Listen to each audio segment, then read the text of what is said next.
OG organizer. Yes. Yeah. Julia Chavez Rodriguez.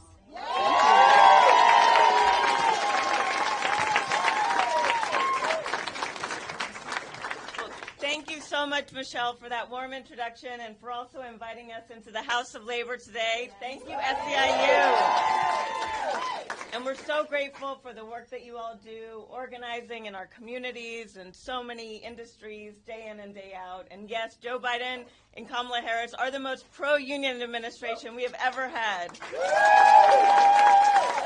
And it's so great to be here with all of you today. As you all know, there is so much at stake in this election for women, and you'll hear from some phenomenal women leaders here in the great state of Nevada shortly. But there's so much at stake for our families, for our communities, for our future, for our health care. And as you all know, President Joe Biden and Kamala Harris have been fighting hard for the issues that women care about. And so we know, and I think today is a testament, that women are going to stand up and fight for Joe and Kamala this election.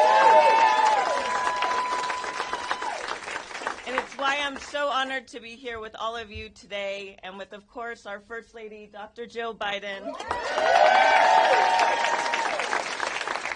as we launch Women for Biden-Harris. Because we know that women are a key part of our winning coalition. They have been since day one. And we know that when women show up, when they vote, we win. We did it in 2020, and we'll do it again in 2024.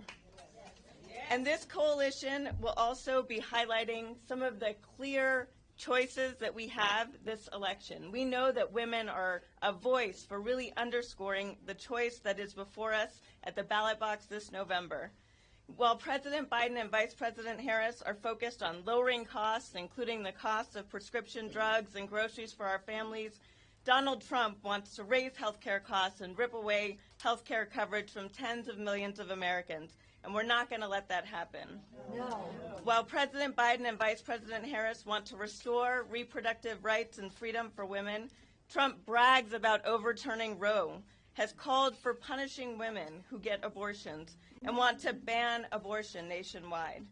He's the reason why we've seen more and more states come out and come away with horrible reproductive rights legislation, including the most recent court case that we saw in Alabama ruling on IVF and restricting IVF. But we know, too, that Republicans have underestimated women time and time again. But we know that together this November, Women for Biden-Harris will make sure that Republicans understand the power of women at the ballot box. We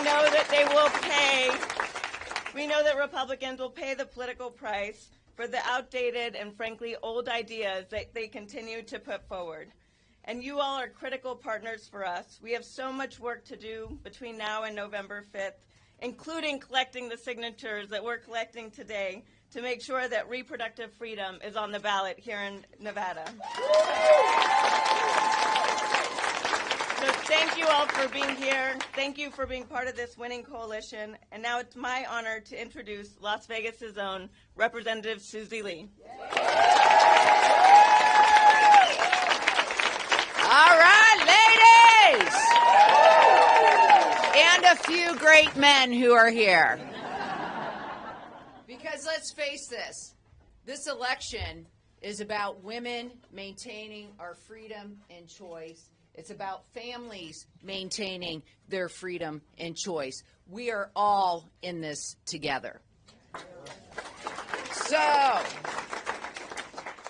it's an honor to be here with the First Lady as a woman who began her career in education here in Nevada. There is no better person. It's great to have an educator in the White House.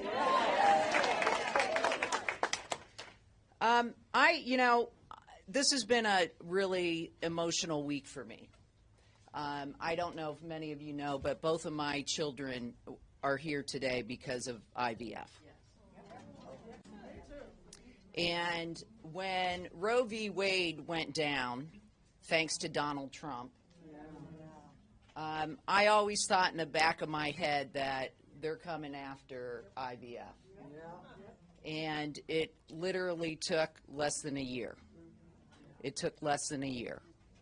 And more importantly, they're coming after each and every woman in this room and our control over our own health care decisions and our own bodies.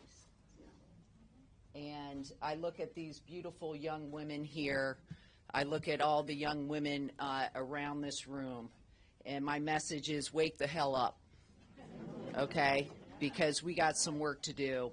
And that work is to make sure we reelect Joe Biden.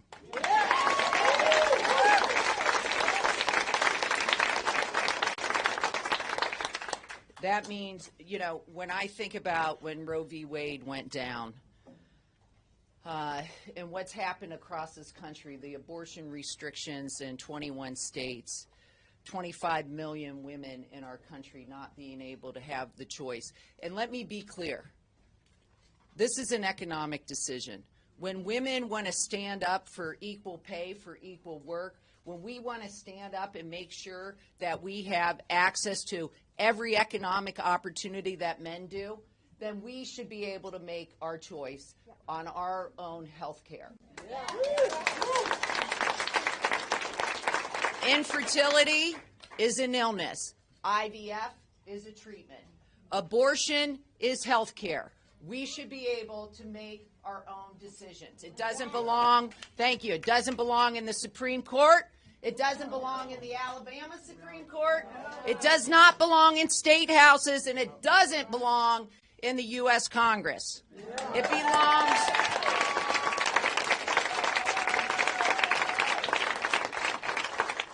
It belongs with each and every woman across this country and their families and their doctors.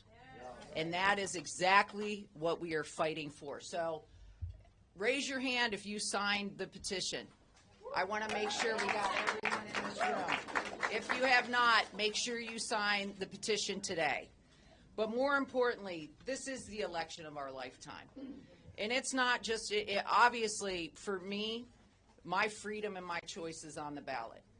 I am one of 8 kids. 7 of them are women. And I will tell you, several of them have made the choice because they needed to. And they had the freedom to be able to do that.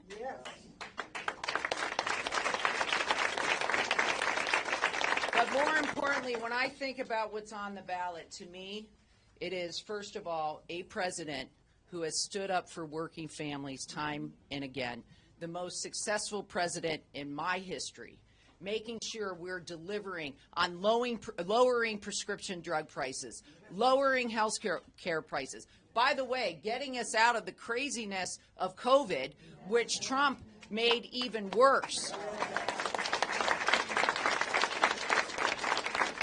Passing bipartisan gun safety legislation.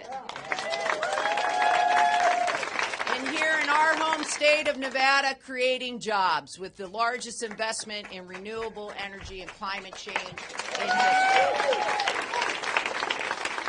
But make no mistake, the future of this country is on the line.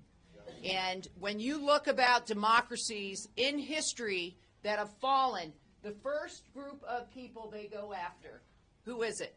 Women. They go after women, and that's what's happening right now. So we have so much on the line, and I know each and every one of you between now and November 5th are going to do everything in your power. Get your friends out to vote, get your family out to vote, get your neighbors, and by the way, have those tough conversations with people who want to disagree with you, because we have so much greatness to run on, and we have so much at risk in this election.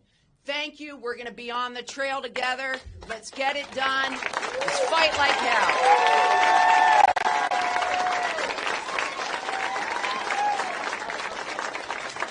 Sorry, I was like all pumped up. I forgot that my duty was to introduce one of the greatest fighters for women's rights in this state, Congresswoman Dina Titus.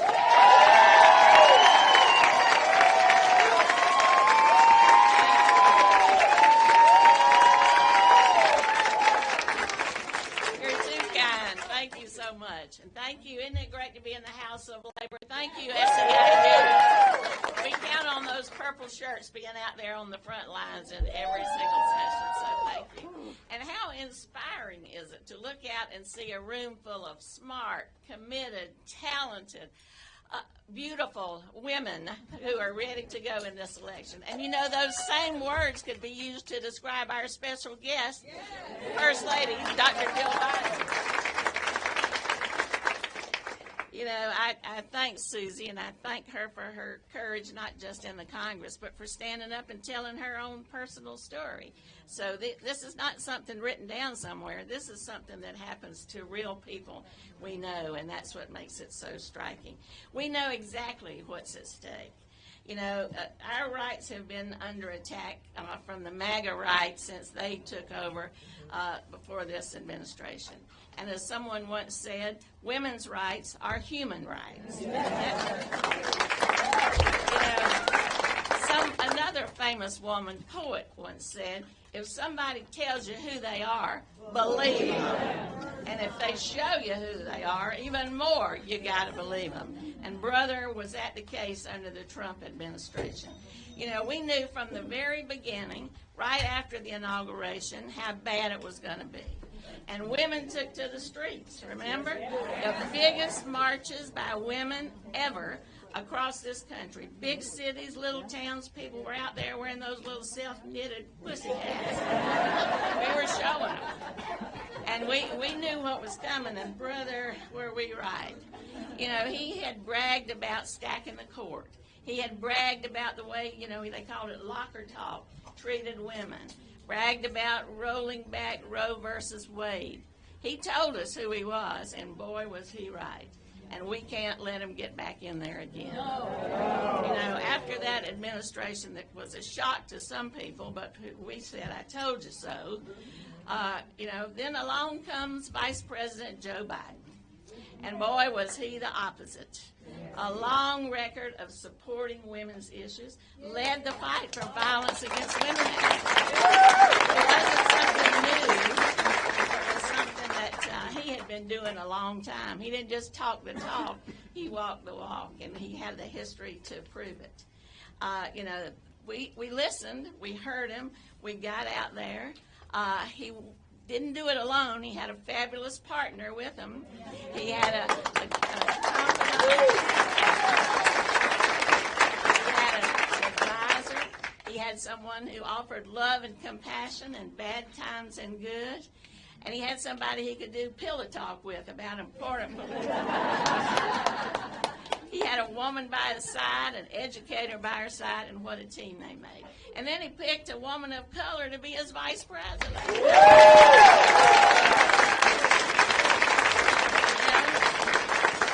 And then he promised he would appoint more women to the judiciary and to his cabinet than anybody in history, and he did that.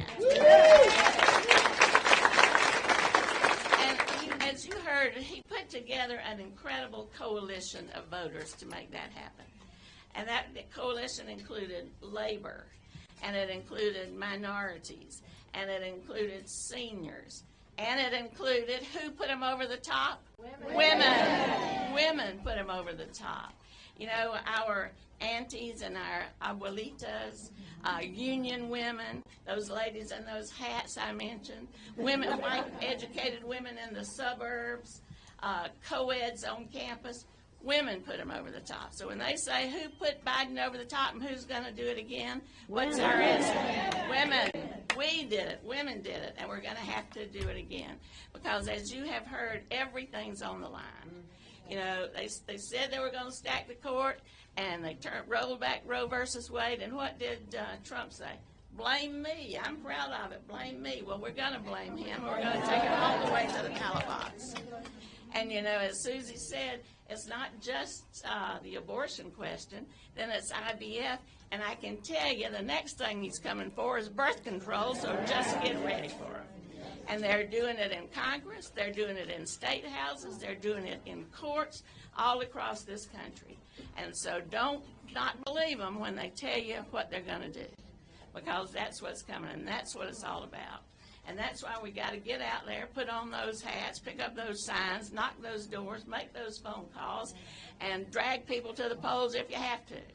Because we are going to turn out, and who's going to put them over the top this time? Amen. Thank you so much, and welcome back.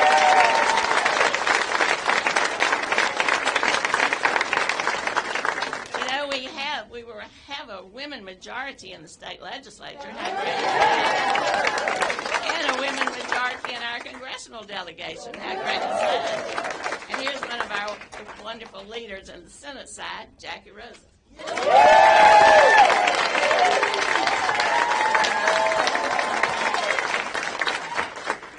I know there's a storm brewing outside and turn off the lights, but there's a glow in this room. Let me tell you that. We are battle-born, battleground, battle-tested, a purple state. You wore your purple. Welcome. Nothing will stop us, not a power outage. Nothing will stop the women in Nevada from turning out, from showing up, and from taking care of what they need to. So we welcome all of you, and we are so glad that you are here. Thank you. And like Congresswoman Titus said, we are the first state in the U.S. to have a majority female state legislature. We have a majority female congressional delegation and a majority female state Supreme Court. I'm honored to be the second woman ever to serve in the United States Senate from Nevada, along with my friend Catherine Cortez Masto, the first Latina in the United States Senate. And as many of you know, her race was the closest, most competitive race in the Senate in the entire country last cycle. And what did Nevada do? What did we all do? What did you all do? We delivered. We delivered. Everyone in this room made a difference, and we delivered. And I know with the strength of this grassroots team, we will not only deliver the Senate majority again, but we will reelect Joe Biden and Kamala Harris to continue fighting for all of us. Because what's at stake in 2024 is whether or not we continue making progress, whether we continue making progress for hardworking families. That's what's at stake. All of this is about families. Every single bit of what they're trying to do.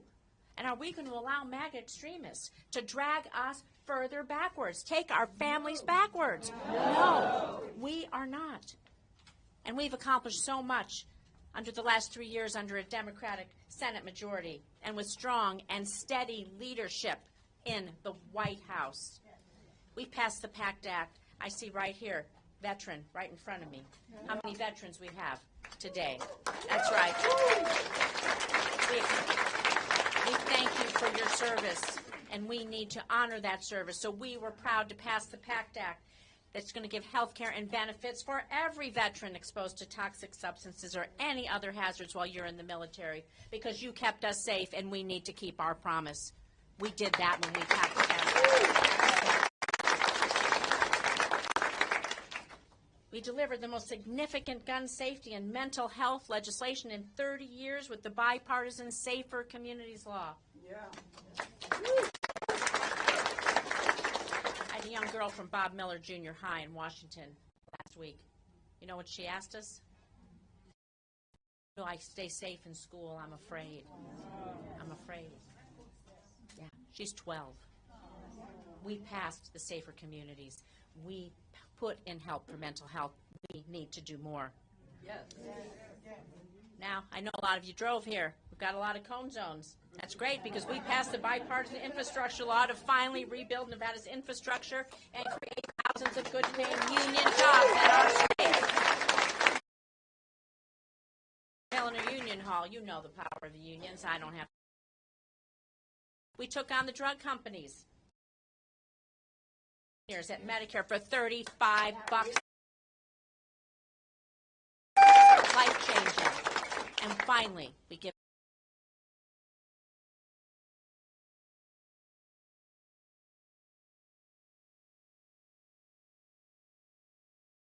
care of us. We need to take care of them. We did a little bit more. President nominated, she wasn't Justice then, she's Justice now, Ketanji Brown Jackson, the first black woman in American history to serve in the nation's highest court. And what did we do? We confirmed her. Yes. Yeah.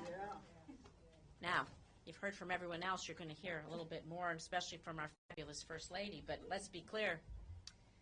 We've got some big challenges ahead of us. I know you're all up to the fight. And I know you all know the stakes couldn't be higher. Because as everybody said, look what's happening in Alabama right now. Families have been forced to stop their IVF treatment, and Republican-controlled state Supreme Court has halted fertility clinics in the state. This is a blow to everyone. This is a family issue. This isn't just a woman's issue. This is a family issue. I want to say it's a people want to be grandparents issue. You don't want to see your kids struggle. You want to see them build their own families. This is an everybody issue. And how about what's happening in Texas, where Kate Cox was forced to flee her home to receive life-saving reproductive care? This is the future the anti-abortion Republicans have worked towards. But this is not the future Americans want.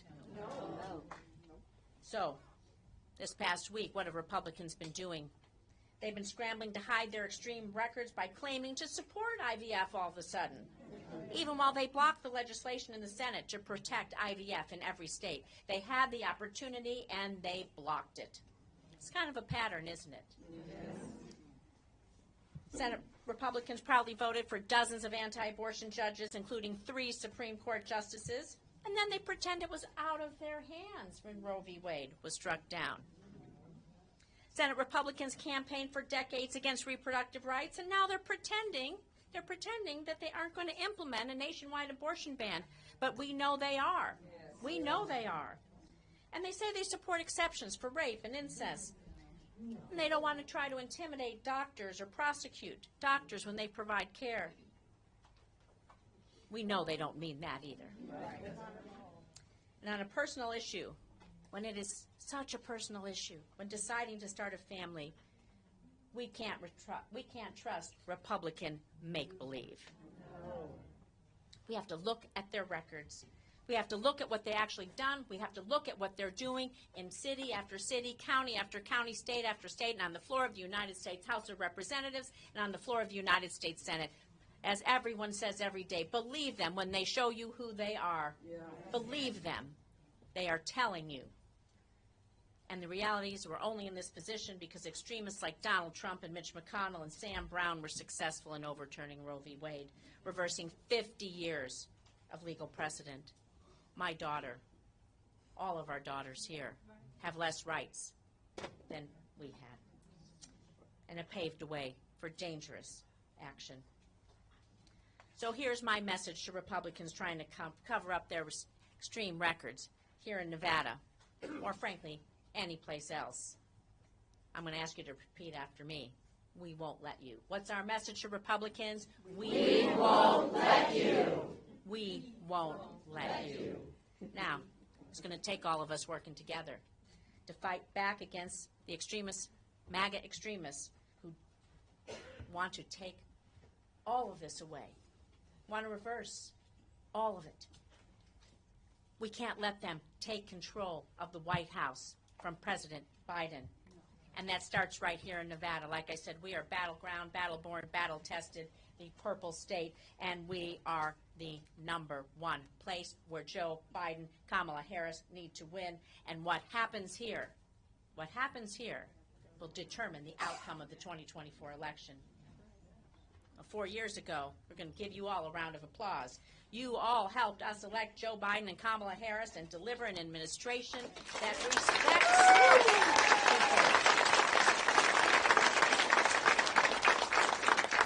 On the line for our unions, it's on the line for our women, that's worried about our seniors and our veterans, worried about our climate, has empathy and compassion for people, real people going through real everyday struggles, has kindness and caring in what they do.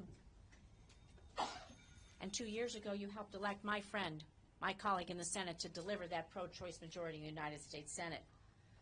With all of your help, and I know you will be there, Nevada will do what? We will deliver. We will deliver. We will deliver. On to November. Thank you. It is now my honor to introduce Cindy Flores. Cindy?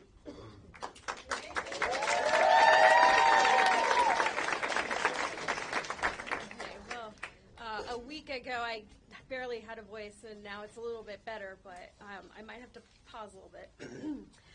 Good afternoon. My name is Cindy Flores, and while I've always wanted to be a woman with an awesome career, I've always wanted to be a mother as well. After my husband Sean and I got married in 2021, we immediately wanted to start our family.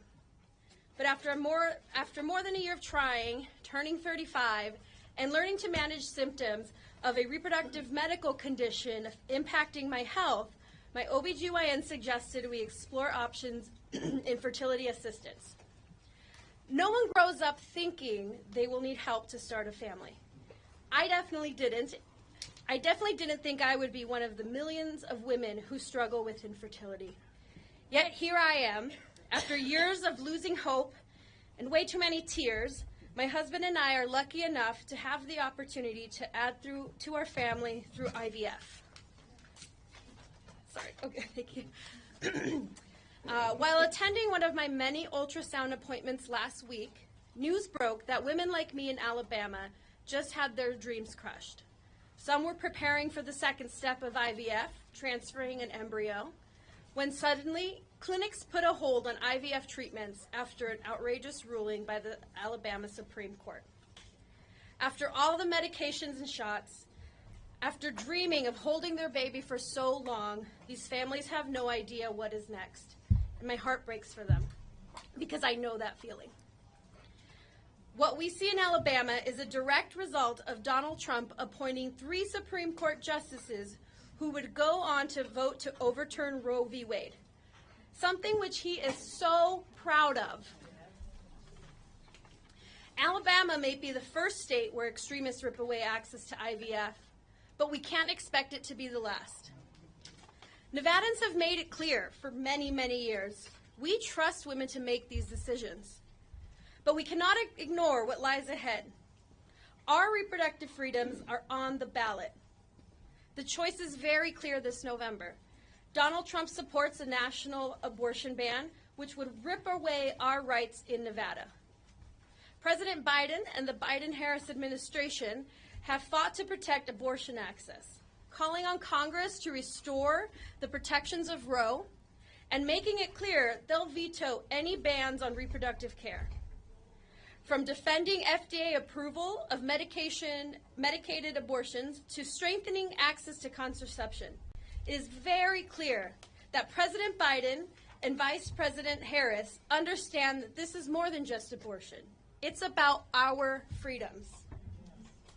I have chosen to share my journey to motherhood because so much is at stake this November, including the very process that will make it possible for me to become a mother. This is why I am proudly voting for Joe Biden and Kamala Harris this fall. And it's why I'm here today. This event, this community, Nevada women,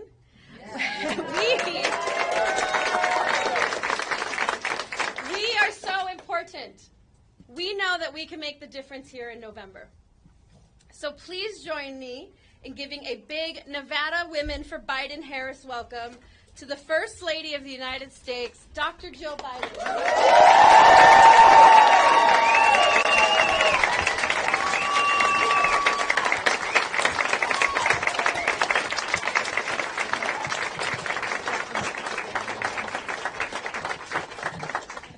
See, let there be light. So thank you, Cindy, for that kind introduction. And it's women like you who Joe and Kamala are fighting every day in the White House. And I'm grateful for the SEIU Local 1107 and President Maese for hosting us. Senator Rosen, Representative Lee, Representative Titus, Nevada is fortunate to have strong leaders like you representing them in Washington. And I know that Joe is so grateful to have strong partners like you in Congress. Assemblywoman Monroe Moreno, thank you for leading our party here in Nevada. I know that we have several other state and local officials also with us, including many members of Nevada's majority female state legislature. Nevada was the first in the country to elect a legislature that was majority women back in 2018. And that was all because of so many people here in this room. And I want to recognize our incredible campaign manager who is here today. Where are you, Julie? That way. Julie, you've already met her. And Julie, you know that Joe and I are so grateful for your leadership. So it's no accident that Nevada is one of the places we've chosen to launch Women for Biden this weekend. Because 4 years ago, Nevada, you put us in the White House.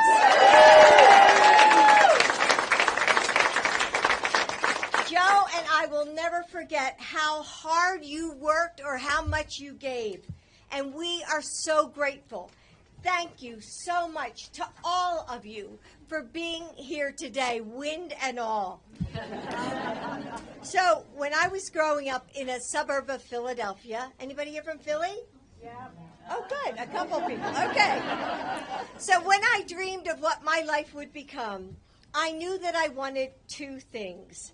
A marriage like my parents that was strong and loving and full of laughter, and I wanted a career. So I set out to find those two things, but my path was a bit meandering. It was the 70s. Anybody remember the 70s? Okay. It was Vietnam, love beats, equal rights. I wore my hair down to the middle of my waist, and so did most of the men I dated. So one day I was asked out on a date just out of the blue. And that evening, a handsome young senator showed up at my door. Well, remember, I said it was the 70s. Remember bell-bottoms, tie-dye, yeah, clogs. Okay. So I opened the door, and I took one look at his perfect suit and his leather loafers, and I thought, thank God it's only one date. Well, one date eventually turned into a marriage proposal. And okay, if I'm being honest, it was 5 proposals because this was not part of my plan. And more than that, it wasn't just my heart that was on the line. As many of you may know, years before, Joe's wife Nelia and baby daughter were killed in a car accident. And the boys, Bo and Hunter, had to be in the hospital for many months. And after all that they had lost, I knew that if I said yes to Joe's marriage proposal, it had to be forever. So then eventually I realized that my love for Joe and the boys outweighed any fears I had, and I said yes. And here we are, 48 years later.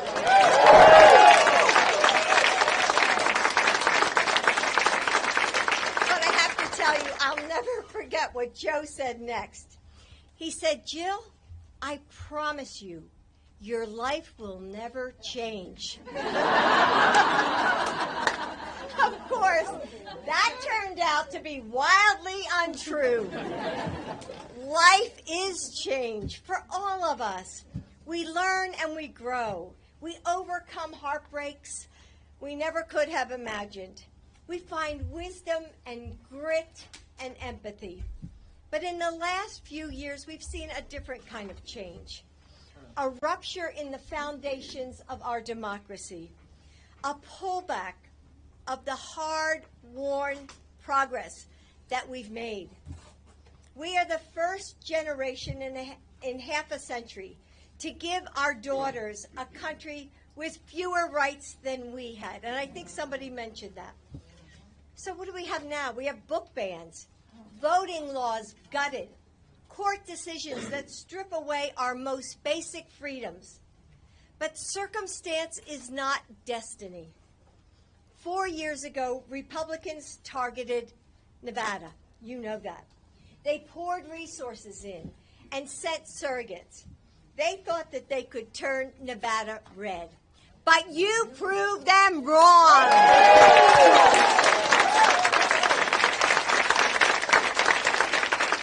You talked to your friends and your neighbors. You called strangers and reminded them to vote.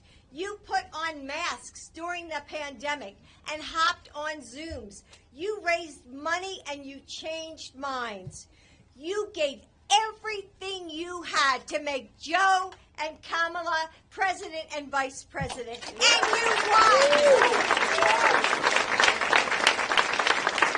We've heard it before. Women put Joe Biden in the White House, and women are going to do it again. Yes. Because we know what's at stake. I've been so proud of how Joe has placed women at the center of his agenda, starting with his historic pick for Vice President Kamala Harris. Yeah. President Biden is defending reproductive rights, fighting for a national law that would restore Roe's protections.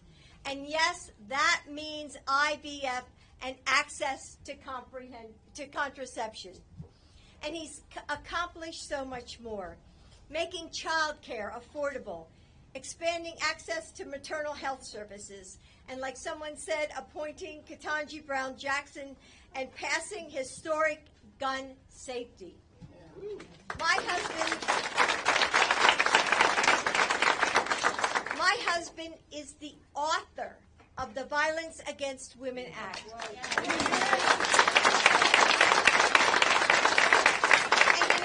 I saw him write that bill by hand on our back porch on reams of yellow legal paper.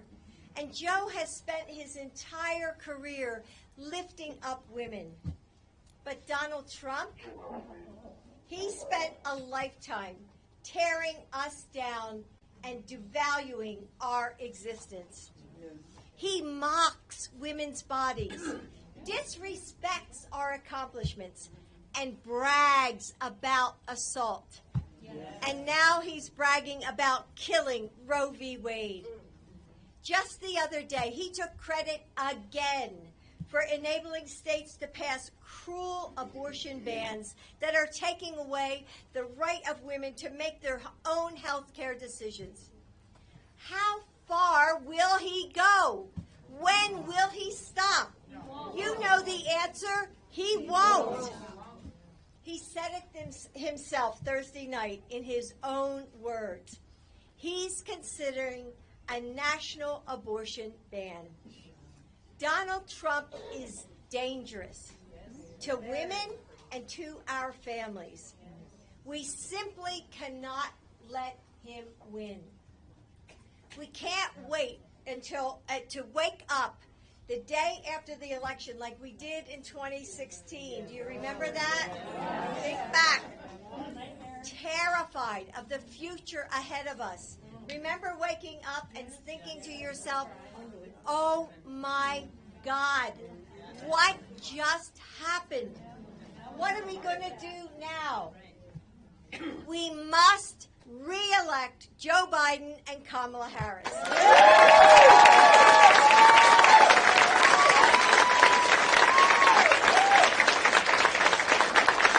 So how are we going to do this? Well, look around you. Look around you. Women for Biden Harris. That's how we're going to do it. We're going to do what we did in 2020 and in 2022. Talk to our friends about why this election is so important. Tell them what's at stake. Sign up for phone banks and canvassing shifts. We're going to meet this moment as if our rights are at risk. Because they are. As if our democracy is on the line. Because it is.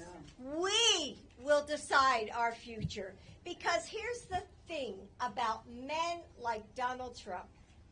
they underestimate our power because they don't understand it. They see how we lead through collaboration by empowering others, and they see it as weakness. But we know that our community is our strength. They see our empathy and our compassion as a vulnerability. But we know that what they give us is clarity to fight for what's right. They think that our love for our children makes us soft. But we know that those are the lives that light a fire in our hearts, that make us fierce and unafraid.